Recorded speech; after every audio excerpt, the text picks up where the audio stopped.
Hello and welcome to the Allplane podcast, where in every episode we review in depth one particular aspect of the aviation industry with expert professionals. You will find lots of other interesting insights and stories about the aviation industry, as well as previous episodes of this podcast on our website, Allplane.tv. That's Allplane.tv. Now, for good and for bad, airlines are a very high-profile industry when it comes to public awareness. But this means that communications and PR have always been super important. And this is even more true in moments such as those we're living through now. The COVID-19 pandemic poses a number of challenges when it comes to communications. It's a perfect storm. Flight cancellations, groundings, health risks, redundancies, and all of this in a general atmosphere of uncertainty and anxiety. What can airlines, airports, and the rest of the aviation industry do in order to communicate better in these very difficult circumstances? Who's doing a great job? Who's doing it not so greatly? Which are the priorities now for the airlines when it comes to communications? Today on the podcast, we have a panel of three amazing aviation communication professionals from different parts of the world. They will share their insights and experiences in this field. We have Tamara Bullock, who is the founder of US-based Altitude Strategies and who has also extensive experience in this field in Europe and the Middle East. We have also Victoria Manakova from the Moscow office of Citygate DU Rogerson, a firm that counts among its customers the likes of Airbus and Dassault, and Gareth Edmonson-Jones, who now does communications for TAP Air Portugal and Tourism of Portugal in the US, but who previously has been working also with airlines such as JetBlue and Virgin America, where in both cases was part of the initial team that launched the airline, as well as Azul in Brazil and Virgin Atlantic. So without further ado, let's get this conversation started. Today, we have a bit of a different format. Instead of a one-to-one interview, we have here in the podcast three very experienced professionals in the field of aviation, PR, and communications. And we're going to review some of the hot topics in this area at the moment. So let me introduce our speakers today. We have Victoria Manakova that works at Citygate DU Rogerson in Moscow, working with aviation and aerospace customers. Then we have Tamara Bullock.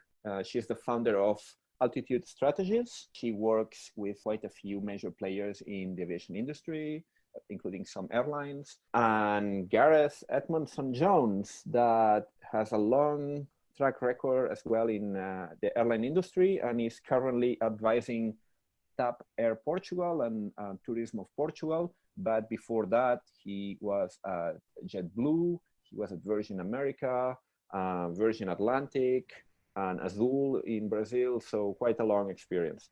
How are you guys coping with all this very strange situation that we are living through? What have been your experience so far? Who would you like to start? I don't know, maybe Tamara, you want to start? Yeah, sure. Thank you, Miguel, very much for inviting us to this podcast.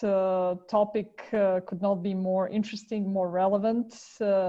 As we all know, the wider global economy is suffering hugely has been suffering hugely in the past 3 months, and aviation took probably the hardest hit along with tourism and restaurants, hotels, and other related industries.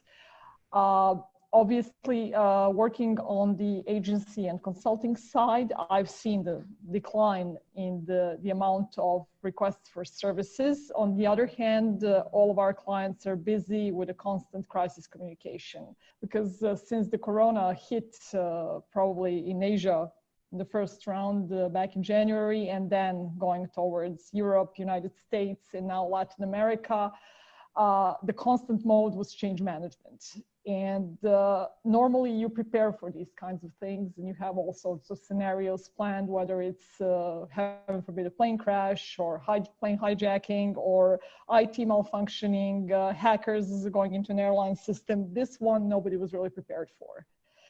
not only in aviation, but throughout other industries as well, even at the highest level of global establishments and healthcare systems they were not prepared for. So I think everyone is learning in the process. From airports, airlines, manufacturers. We've seen recently a lot of back and forth between airlines and manufacturers on the delayed orders, on the future canceled orders, some hard talk as well. So one thing is certain, after this period, we will know much more than we did back in February, whether we are in communication or marketing or public affairs or any other function in the industry. And the other thing, it will be a constant change going forward. Okay, so can we say that maybe there's different levels here that the current situation has affected the industry?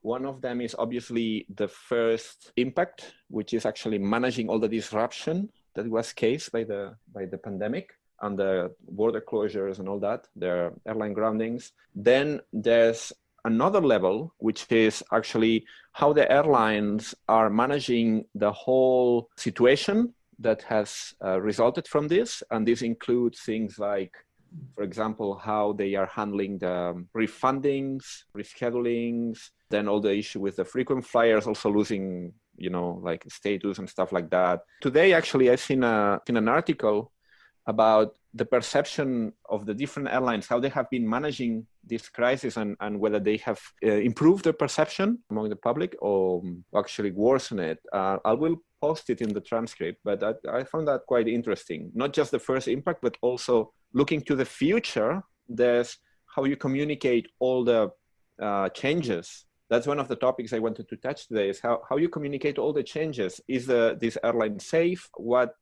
sort of changes in the experience are we going to expect from now on? For example, today I saw that some airlines are discontinuing alcohol, for example, on board flights, things like that. How do you see this? Who would like to answer this first? Tamara, Gareth, Victoria? Any thoughts? I'd like to jump in, Sure. Victoria here. So the thing about this crisis, a very peculiar thing, is in terms of communication, is basically that all of the players involved in the process, work in the industry, they were forced to choose between bad and very bad in terms of communications, because so far we have only seen problems. There is tickets cancellations. There is obviously refunds that they would have to somehow organize and manage.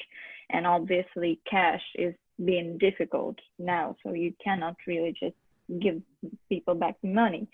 So it's a very tough question, and it's a very tough situation they have to tackle. Another thing is, how is it going to be in the future? How are we going to sit inside the planes? How are you going to board people? All that kind of procedures, and that's only on the passenger side, because there is we got to realize that there's a lot of audiences that airlines have to talk to, and the producers, the manufacturers. You have passengers, you have partners, you have any kind of people involved, from government to the end customer, right?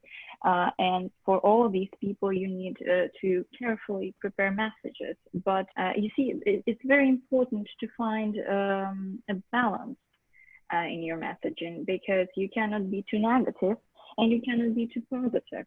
But what you have to be, in my opinion, is be consistent in disclosing information, sharing this information, and providing people with everything important at the moment. And also be transparent, because in times like this, well, we haven't really seen times like this, but in crisis in general, you have to be honest, you have to be transparent, even if there are some details that you do not know at the moment. You have to know how to find your way around this, communicating this kind of things to the audience. So it's all about balance. Unfortunately, airlines, for example, have to prioritize their communications and tackle the incoming messages from people, for example, who cannot leave some countries, who cannot come back home. So they have to answer these people first, for example, on social media or in the call centers, and then keep on talking to keep on tackling different requests. So yeah, summing it up, I think balance,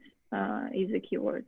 I couldn't agree more on the tone. As you're saying, you never want to be the overly optimistic person looking like they're selling good news, but by the same token, you have to keep a neutral balance and as you say, just be truthful and constant and factual. What I've found is that having been on both sides of the equation as an in-house PR person or as a consultant as I am now, you don't always know the answers straight away because you're not. Well, it used to be the days where you used to find things out in the corridor or in the hall when you were bumping into people and chatting. But I suppose everyone's in that same boat now. Everyone's at home, so we're all sort of finding out things together. But I thought it was fascinating when the Thursday night when President Trump closed incoming visitors from the Schengen area who had spent not even based on citizenship, based on positioning. Anyone who had been in Schengen area for the last 14 days couldn't come to the States unless they were citizens. That obviously surprised us, and that was our first crisis, if you will, because we had a handful of media traveling on different trips, not even on the same trip. So we had, I think, 3 pairs of media in different parts of the world. So suddenly you think, well, how do we get you home in a hurry? So that was first and foremost. So just in case, because we didn't know what was going to happen after the Saturday flights finished. But ongoing, it's like taking a class in world politics, really, because I mean it's not just the health pandemic, but it's obviously the political response to it. So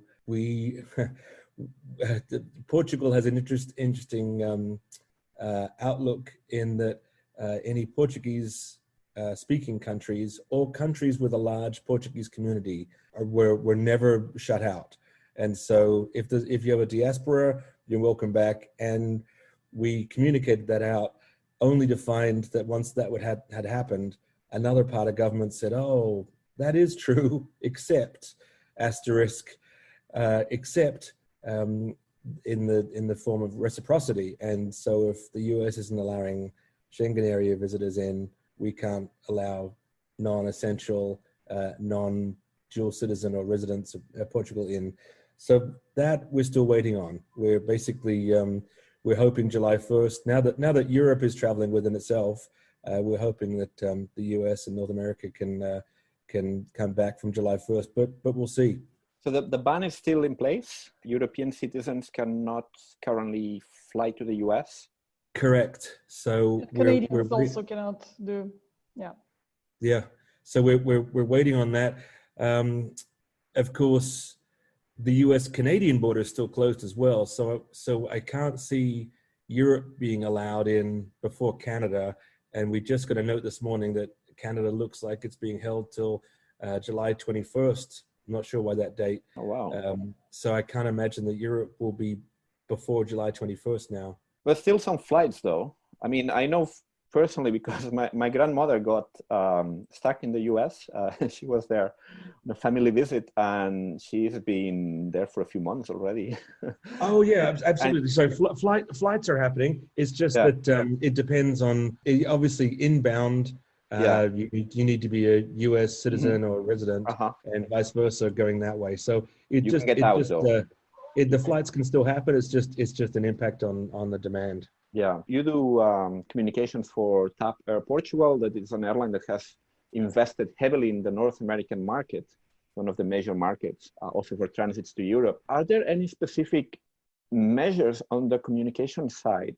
For example, I'm thinking about Air France now that recently has unveiled a sort of brand. I don't know if that's technically a brand, but it's something called Air France Protect, which is basically they put together all the safety measures that they have been adopting, and they have created some nice brochures and some websites and stuff like that, and put it on the sort of nice logo just to communicate how they are caring about all this. I don't know are there other airlines doing this type of thing as well? Thinking about TAP also has it. It's TAP Clean and Safe, and it's on the website as well. And it summarizes all the cleaning and hygiene protocols, but also how onboard service might have changed. You know, the the meals are packaged, obviously, and other elements of obviously recommending masks, etc. So Tap Clean and Safe is their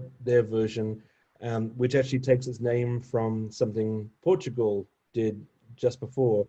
Portugal did a kind of like a good housekeeping sort of seal of approval in that any hotels or other tourism companies, organizations who were following the Portugal's Director General of Health's COVID protocols would receive a clean and safe endorsement, like a stamp. And so that's been very successful in that some 12,000 plus companies in Portugal have received this stamp showing that they're compliant with the protocols. And that's done very well. And in fact, Portugal has helped other countries with setting up the same thing. I think they were the first ones out with it, and they've helped, I think, of Switzerland and other countries develop the same sort of thing. So absolutely, to answer your question, part of our job now is absolutely to explain how the airline and other travel authorities are keeping travelers safe, and I think that's part of our communications to develop trust, because more than ever, travelers need to be able to trust the airlines and the hotels and the companies that they rely on now. Tamara, Victoria, have you seen similar initiatives in your regions with other clients you've been working with or that you know about? Yeah, almost everywhere, regardless if it's a specific brand or it's an initiative of, as Gareth mentioned, trying to rebuild trust in safe and healthy traveling. I would say 95% of the airlines introduced this, but today I've seen a countermeasure, which I think is kind of interesting to mention as probably a pretty negative communications example from Garuda in Indonesia, where their CEO noticed that passengers are complaining of lack of smiles, quote to quote. So he ordered all the crew to fly without protective equipment in terms of facial masks and so on. So there are all kinds of examples coming up, but majority of responsible airlines are introducing hygiene and safety measures, and that's one of the main customer-facing messages that you can hear these days. But also airports are doing similar things, working together with airlines, but also on their end in terms of facilities, catering, retail that are offered at the airports. One of the main messages is about staying healthy, staying safe, and keeping that, whether we call it physical or social distance, one way or the other. Mm-hmm. Yes, actually, I had the chance to speak with a crew member of one of the major Gulf airlines and record a podcast with her a few weeks ago, and she explained her experience. She was on a repatriation flight. She explained her experience flying in this environment. So I will post a link in the transcript, but you can check on Allplane website on the podcast section if you're interested in this side of things. Yeah, you can see there the point of view of the people that have been in the front lines. Yeah, that's very important. Yeah. It's great that you've done such a podcast, because I think if we talk about doctors, nurses as heroes, those people who are flight deck and cabin crews are also some sort of individual heroes, especially doing those repatriation flights, doing cargo flights, taking humanitarian aid to different markets during the hardest time of the crisis, and they do deserve the token of attention. Mm-hmm. And actually some airlines have launched some initiatives as well. I guess that can be included as well in the communications pack, and things like, for example, Iberia and Vueling in Spain have been giving free tickets to health workers. In Russia, an airline called Pavieda, low-cost carrier, actually branded an aircraft with a mask, a painted mask, and put like a Qatar livery. Airways as well. Qatar Airways, and I think I've seen some other examples. I cannot recall the airlines exactly, but yeah. In the States, there were quite a few. I think, Gareth, you can add if I missed something, but I know JetBlue, Delta, and I would say Southwest, if I remember correctly, they offered to carry for free health workers around the country. That's right. So I think Qatar Airways also did something like that. Giveaway, yeah. They were giveaway for medical workers for some limited time. Obviously, there's the actual genuine effort, but also it's also powerful communications action as well. And Yes. about Russia, if I might just jump in on our regional discussions level, I think that S7 Airlines is a very good example of how a regional airline, well, a domestic airline can handle these communications, because they not only posted on their website a very thorough article with videos and infographics of how they're providing and guaranteeing onboard safety for their passengers. They have also been pushing it on their social media, and I think it's a great thing that they're doing. And in general, if we think not only country by country or airline by airline, the unity in efforts of bringing the trust back to the industry made by its players, its major players, is. And by players, I mean not only airlines, I mean service providers and associations like IATA, for example. We've been putting a lot of effort into making this work, not only in terms of, like posting some information, but also in working directly with the regional governments. And it's just amazing the volume of effort that's being done simultaneously to bring back the industry, which to me, the air transportation industry is a symbol of one of the basic freedoms that we have as humans, which is the freedom of movement. And the fact that in a matter of a couple of weeks or a couple of months, we were suddenly deprived from that freedom, not by choice, of course, but by an unlucky, a very unlucky set of events. That's a horrifying thing if you think about it, because it's just put down the entire industry. We're not talking about like military aviation or cargo aviation at the moment, just talking about passengers, right? And the programs that everyone's been launching to bring the trust back, it's just worth mentioning, probably every single one of them. And manufacturers also are on board. For example, as you know, we're working with Airbus, and they've been pushing a very good initiative, which is keep trust in air travel. And they've been releasing a set of infographics, videos, and making calls also in regional languages, in Russian, for example, as well. They've been making calls with experts, trying to really convey the idea that flying on board is safe in terms of medical safety. Because if you think about it, with all the filters and all the amazing engineering setup of the aircraft inside the cabin, the air is actually several times cleaner after the flight than when you board it. And if you compare the amount of certain levels of, so let's call it levels of air cleanliness, I'm not sure if that's the correct term professionally, but anyways, if you compare that to what we have in the offices, where the air sometimes takes 20 minutes to get clean, it's surprising that some people fear to fly aboard an airplane because of that, although wearing a mask, when they are okay sometimes sitting in the same office for like several hours without sometimes proper air circulation.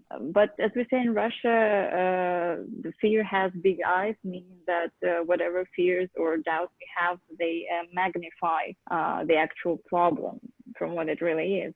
And that's what we have to deal with here in our communication. Yeah, I follow quite a few of the Airbus communication channels on social media, email, etc. And yeah, it's been quite impressive. I've seen these infographics about the filtering system and the aircraft, for example, many times, because it's been very, very visible. Some airlines as well, I have noticed they've been pretty active. For example, Austrian Airlines, it's one of the airlines I've been seeing many times popping up in my social media channels with regular frequency, communicating a lot about all the different actions, whether it was repatriation flights, whether it was reopening routes and flights, etc. Yeah, and Austrian is a good example, because their CEO is very communication savvy guy.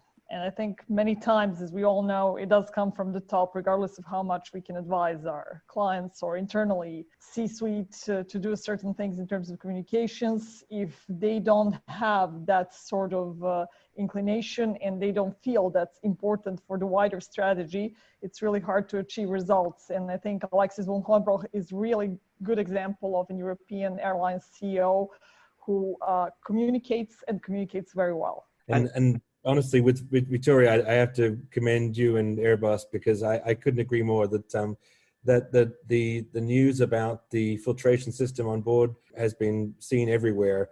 And with TAP being an airline that only flies NEO long haul currently, that the message that the air is as clean or cleaner than a hospital was well received, and it helps us do our work very easily. So much appreciated for all that.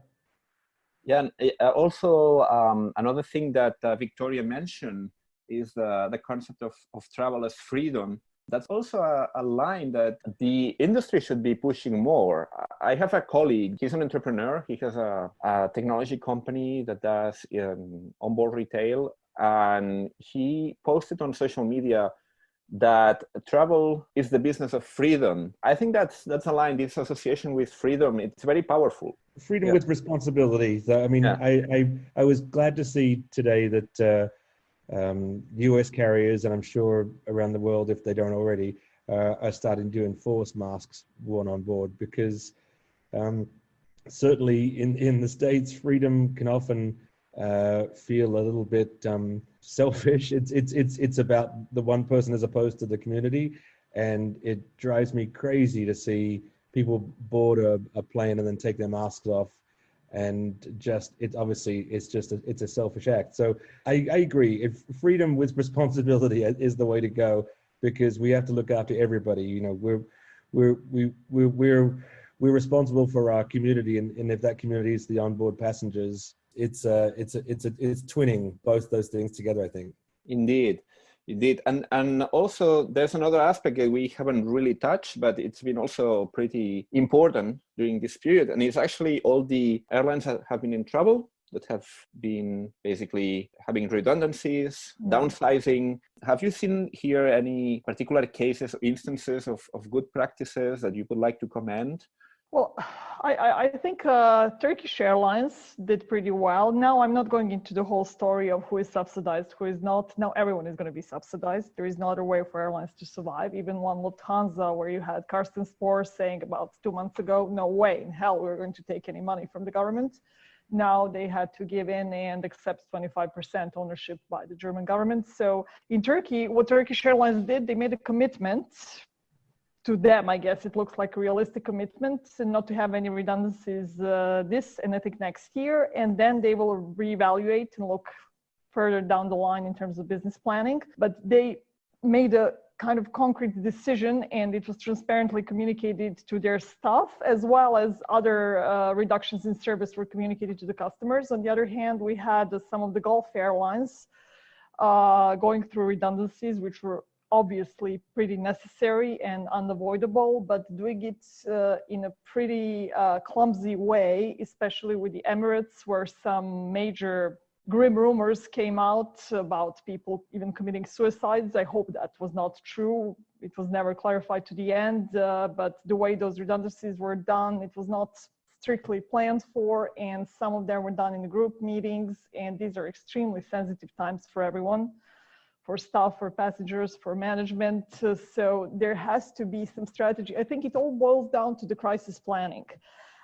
When we had 9/11, I don't think any of us, and back in the days, whoever was working in the PR comms industry, planned for 9/11 scenario. I think the same thing applies here. None of us really planned for the global major pandemic scenario, which crashes completely one or two or three industries. So in the future, that will have to change. As communicators, we will have to plan more carefully, including this internal segment of staff engagement, layoffs, and also investor relations, which are also a big part of our job to a certain extent. And also government relations, because here we've got some cases as well of airlines that were before the pandemic, were already kind of on the brink. and the pandemic kind of provided sort of an excuse to claim some government bailouts and support. Thinking here, case of Alitalia, for example. Well, Alitalia has 9 lives, I think. Yeah. To another degree, Norwegian as well. It's an airline that was in a complicated situation already before that happened. Well, in those cases, in a way, I guess it's been made easier to communicate the government bailout. It would have been harder to justify, I guess, in normal situations. But now, I mean, if everyone is getting it, yeah, the cash reserves were the problem. I mean, where airlines were not transparent towards the industry bodies, the government, and their own staff, were the state of the cash reserves. And then when the bailout came in the States, they were all waiting in line to get some money from Trump's administration, whether right or wrong, but that was the case. And if you are operating as a solid business, financial experts say that you always have to have 6 months of cash reserves ready to pay all the salaries, all the expenses, and then you can start sort of complaining of financial trouble. Gareth, I don't know if in the US, when there's the experience of the previous bailout, the banking bailout that was 2008, generated a lot of controversy. I don't know if in this case, all these bailouts for airlines, have they generated strong controversy as well?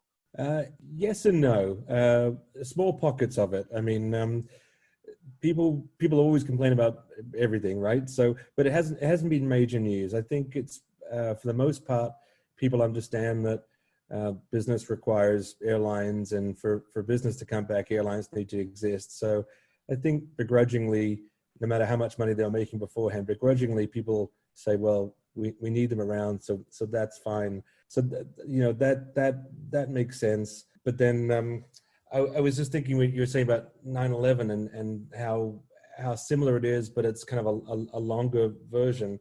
But when you look at many of the communications, it has a lot of similarities. We were at JetBlue during 9/11, and JetBlue hadn't even had one full calendar year of flying when that happened. And of course, being based in New York, that was sort of the worst of all situations. And that was actually the last time I walked up to a flight and saw there was no one on it at 5 minutes to go. I thought, where is everybody? Oh, that's right. But as the communication then, as it is now, is, we know that there are many reasons you don't want to fly. It's not dollar based. You're not flying because you're waiting out for a sale.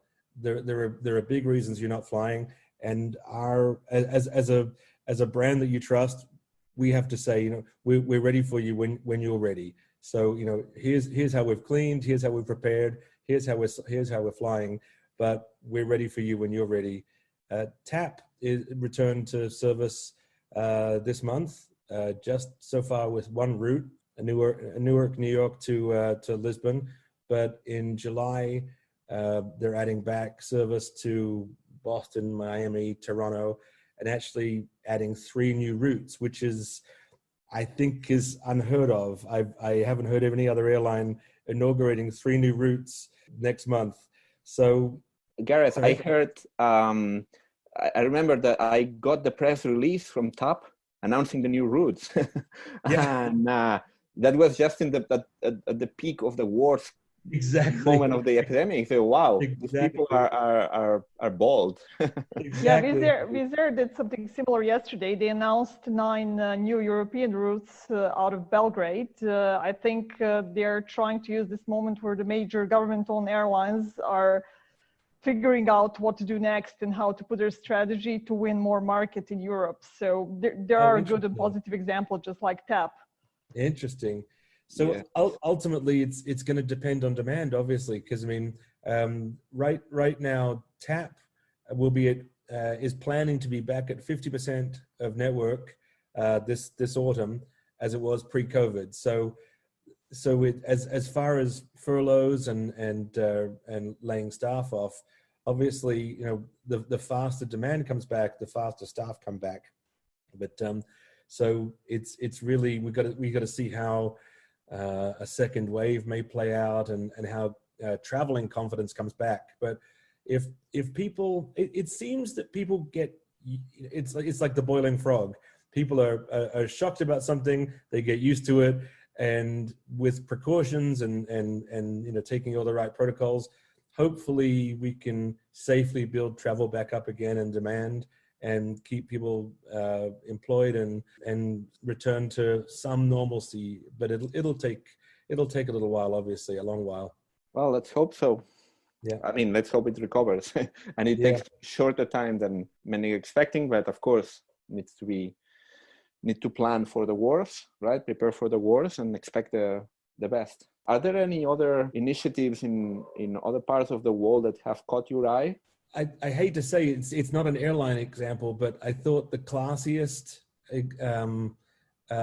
mass layoff was Airbnb. The letter from Brian, the CEO, to the employees was incredibly well done, and I understand from a communications standpoint, it was because the bricks came down on him beforehand when they upset all the hosts, but so they had to get this one right. But I was very impressed with how they handled a significant layoff of their employees from a communication standpoint. It was very nicely well done. And the Gareth, the platform they built for those who are laid off, they basically built a website with their CVs for all the other potential employees to come in and pick and choose if they have any candidates that would fit the profile. And I think that it's a travel industry one way or the other. That example could be used in the future by airlines as well, and could be a good case study for planning mass redundancies. That's right. Good stuff. I'm gonna check it out, and if I can find some link to, I will send you the link. Yeah. Okay, to a case study or something like that, I will post it in the transcript. I use this opportunity to remind everyone that with the podcast, I'm gonna be posting as well a list of resources, things that we have commented here.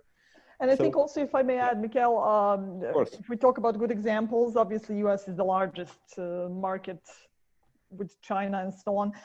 Delta always has their communication right in terms of addressing people issues, even when it's grim, when it's difficult. Ed Bastian and his team find the right messaging, how to weather the storms, and how to lay out the alternatives and solutions, especially in staff engagement area. And as we mentioned, Alexis from Austrian Airlines is pretty good at it as well. Very good. So 2 more references to check out. And I think it's we're getting to the time of wrapping up this very interesting conversation. We'll see how the situation evolves, hopefully for the better. And let's see if we can maybe comment again in a few months' time and things are completely different and things have gone better than everyone expected. And I hope so. We are, and hope for the best. Traveling again. We will travel again. It will be different. It will be probably more expensive for the next 6 months or year or so, but we will travel again. And I think aviation is such a big part of every country's GDP that it's absolutely impossible not to invest in its recovery and put all the efforts for this sector to come back on its feet.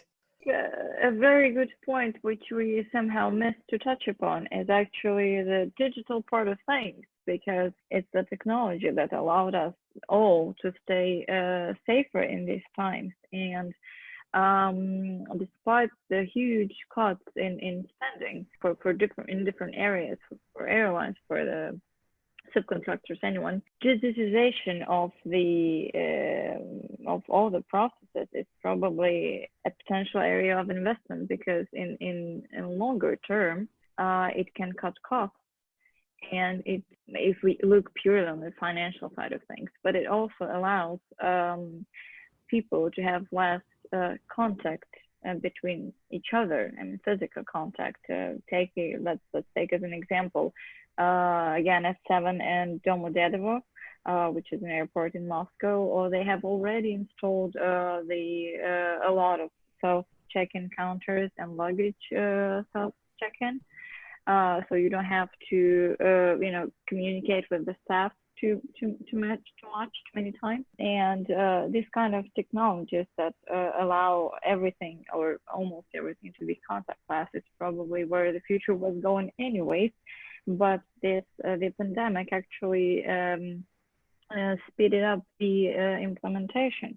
And I think we will see more of this, not only on the passenger side, but maybe on the more sort of obscure side that passengers usually don't see, such as, payments for the refueling, which will not take, the transactions maybe will not take that much time with different types of payment means being introduced, such as blockchain and other different possibilities. So there's definitely going to be more interesting topics to be discussed. And as PR professionals, we will have many more opportunities to communicate things like this. Or who knows? This is an area I follow very closely. It's one of my areas of interest, all the intersection between technology and aviation. And I must say, yes, there is a very dynamic ecosystem of startup companies that are designing new features, new systems to make all the travel process more agile and to automate many different steps, many different stages of the travel cycle and the passenger experience. For sure, that's gonna get now a big push, I guess, generate another wave as well of startups trying to ride this trend. But it was already a very active ecosystem, that's for sure. All right, so I think we can leave it here for today. As I said, we can maybe reconvene in a few months' time and see how things are going. In the meantime, well, thank you so much, everyone. Thank you, Miguel. From LA, Brazil, Belgrade. It's a truly global podcast, this episode. Okay, thank you very much. Great. Thanks again. Thanks for having me. Thank Nice you, talking everyone. to you all.